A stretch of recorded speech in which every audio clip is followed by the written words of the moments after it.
Hi guys, welcome back to another episode of Intimacy TV. My name is Mel and we are all about raw conversation with real education. And today's topic is the art of flirting. Now it's really interesting because a lot of people think that dating and flirting, oh yeah, it should be simple, but it's not. In fact, the art of it is an art, it is a skill. To flirt and to date is a set of skills. So for those of you that think that you can just go out and do it, you're going to be having a lot of dates and you're not going to be getting very far. And if you're wondering why, here are some tips. So tip number one, make sure that while you're out there and you're flirting that you use this. Your smile. It's really, really important to smile. Why? Because it makes you a hell of a lot more approachable. And I think this is the issue today, is that so many of us are walking around with scowls and we're very serious faced. And what we need to do is we need to smile a lot more. It takes less muscles to smile than it does to frown. So make sure that you're putting a smile on your dial, because it makes you a shitload more approachable. Because people go, when you've got an infectious smile, people are like, I want some of that. Now, tip number two is use your eyes. Your eyes can actually explain so much about who you are, and literally it's its own language. So part of eyes is about, scanning across the room and having that eye contact with somebody.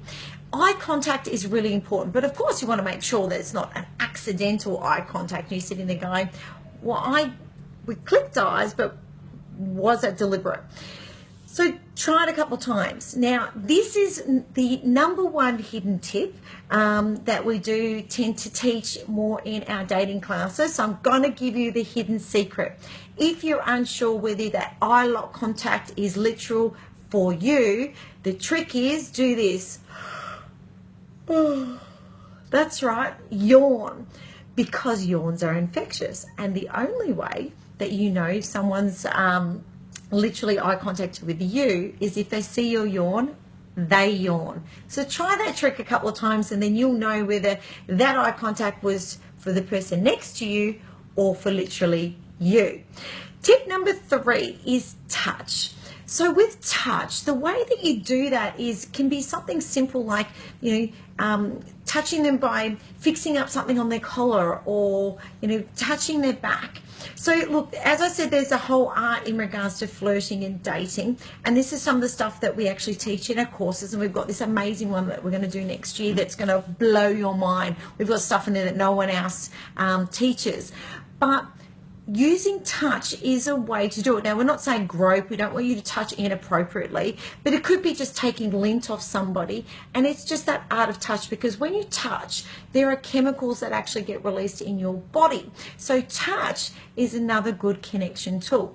Number four is about the art of desire. So it's sort of like playing hard to get. So you don't want to be like so available that you're jumping all the time. It's oh my God.